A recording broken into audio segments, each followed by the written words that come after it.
ప్రభునందు ప్రియమైన శ్రోతలకు వందనములు. ఈ పోడ్కాస్ట్ కార్యక్రమం నాకు స్వాగతం. మీ అందరి కొరకు ఈ కార్యక్రమమును ప్రసారం చేయుచున్నాం. విని దైవాశీస్సులు పొందుకోగలరు. ప్రియ శ్రోతలు, యేసుక్రీస్తు ప్రశస్త నామములో మీ అందరికీ శుభములు, వందనములు. ఈనాటి మన ధ్యానాంశము the promise of Christmas. Jesus is a wonderful counsellor. Christmas వాగ్దానం. యేసు ఆశ్చర్యకరుడు, ఆలోచనకర్త. యెషయా గ్రంథము 9వ అధ్యాయము 6వ వచనంలో ఈ విధంగా వ్రాయబడి ఉంటున్నది. ఏలైనగా మనకు శిశువు పుట్టెను, మనకు కుమారుడు అనుగ్రహింపబడెను, ఆయన భుజం మీద రాజ్యభారముండును. ఆశ్చర్యకరుడు, ఆలోచనకర్త, బలవంతుడైన దేవుడు, నిత్యుడగు తండ్రి, సమాధానకర్తయగు అధిపతి అనే అతనికి పేరు పెట్టబడును. యేసు పుట్టడానికి చాలా కాలం ముందు ప్రవక్త అయిన యెషయా చీకటిలోనూ సమస్యలతోనూ కూడిన ప్రపంచంలో ఆశలను చిగురింపజేసే ప్రవచనాలను ప్రవచించాడు. ఇశ్రాయేలు ప్రజలు గందరగోళంలో, భయముతో, అనిశ్చితితో బ్రతుకుతూ ఉన్నారు. వారికి ప్రవక్త అయిన యెషయా ద్వారా ఈ ప్రవచనము ఇవ్వబడి ఉన్నది. ఈ ప్రవచనంలో మనము ఆ శిశువుకు ఉన్నటువంటి పేర్లను గమనించవచ్చు. ఆ ఇవ్వబడినటువంటి పేర్లు ఆ శిశువు యొక్క గుణలక్షణాలను తెలియజేస్తూ ఉన్నాయి. అందులో ఇవ్వబడిన పేర్లలో ఆశ్చర్యకరుడు, ఆలోచనకర్త అనే పేరును గురించి మనము ఈరోజు ధ్యానిద్దాం. మనం ఇంగ్లీష్ బైబిల్లో చూసినప్పుడు వండర్ఫుల్ కౌన్సిలర్ అని వ్రాయబడి ఉంటుంది. వండర్ఫుల్ అనే పదము హీబ్రూలో పెలే అంటారు.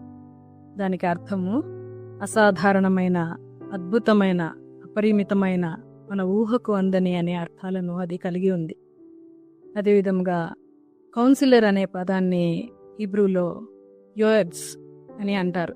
దాని అర్థము సలహాదారుడు, ఆలోచనకర్త, మార్గదర్శకుడు, దిశానిర్దేశం చేసేవాడు, వ్యూహకర్త అనే అర్థాలను ఆ పదం కలిగి ఉంది. ఈ అర్థాలతో కూడిబడిన 3 విషయాలను మనం ఈరోజు గమనిద్దాం. మొదటిది, యేసు మనలను పూర్తిగా అర్థం చేసుకుంటాడు. ఆయన మన గురించి ఆయనకు పూర్తిగా తెలుసు. మన భయాలను, మన పోరాటాలను, మన చింతలను, కుటుంబ సవాళ్లను, విరిగి నలిగిన హృదయాలను తెలుసుకోగల దేవుడు ఆయన. ఎందుకంటే ఆయన మానవునిగా ఈ లోకంలో జన్మించాడు, జీవించాడు కనుక.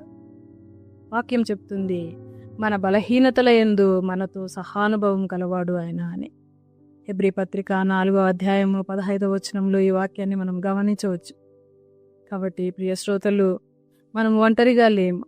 మన బాధలలో, మన కష్టాలలో ఆయన మనతో కూడా ఉన్నటువంటి దేవుడు. రెండవది, ఆయన మనకు పరిపూర్ణ మార్గదర్శకత్వము ఇచ్చేవాడు. మానవ జ్ఞానము చాలా పరిమితమైనది, కానీ దైవిక జ్ఞానము, దైవిక మార్గదర్శకత్వము మన జీవితాలను మార్చేటటువంటి సత్యం. మనం ఏం చేయాలో తెలియనప్పుడు, అస్పష్టతతో దారి తప్పినట్లు అనిపించినప్పుడు ఆయన వాక్యము మన మార్గానికి వెలుగునిస్తుంది, మనకు మార్గనిర్దేశం చేస్తుంది. అశాంతిలో ఉన్న హృదయాలను అది శాంతపరుస్తుంది. 32వ కీర్తన 8వ వచనము, నీకు ఉపదేశము చేసేదను, నీవు నడవవలసిన మార్గమును నీకు బోధించేదను, నీ మీద దృష్టి ఉంచి నీకు ఆలోచన చెప్పేదను అని వ్రాయబడి ఉంటున్నది. ఈ వాగ్దానము మనకు యేసుక్రీస్తులో సంపూర్ణంగా కనబడుతుంది. మనలను జ్ఞానము, నీతి మరియు శాంతిలో నడిపించే గొప్ప మార్గదర్శకుడు మన దేవుడు. మూడవది, యేసు మన విరిగి నలిగిన హృదయాలను స్వస్థపరచువాడు. ఈ క్రిస్మస్ సమయంలో ఎవరైతే బాధతో, ఒంటరితనంతో, నిరాశ, నిస్పృహలతో జీవిస్తున్నారో అటువంటి వారి హృదయాలను స్వస్థపరచడానికి పంపబడిన రక్షకుడు ఆయన. ఆయన మన ప్రతి గాయాన్ని కట్టి మనలను పునరుద్ధరించడానికి, పునర్జీవింపజేయటానికి మన దగ్గరికి వచ్చినటువంటి దేవుడని ఈ క్రిస్మస్ మనకు గుర్తు చేస్తుంది. ఈ క్రిస్మస్ మనకెంతో ముఖ్యమైనది.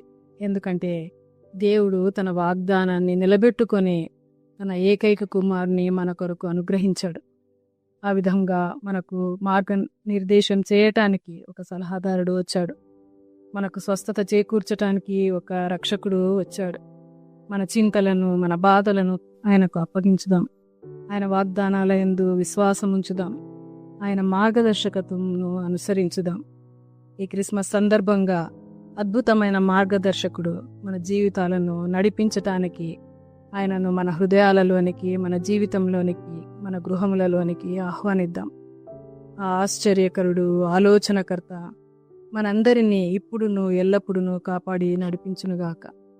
తండ్రి, కుమారుడు, పరిశుద్ధాత్మ పేరిట ఆమేన్. ఈ కార్యక్రమమును గూర్చి మీ సలహాలు మరియు మీ ప్రార్థనా అవసరతల కొరకు మమ్మను సంప్రదించవలసిన మా ఫోన్ నంబర్ 9480585039 మరియు ఈమెయిల్ ఐడి info@fibaonline.org.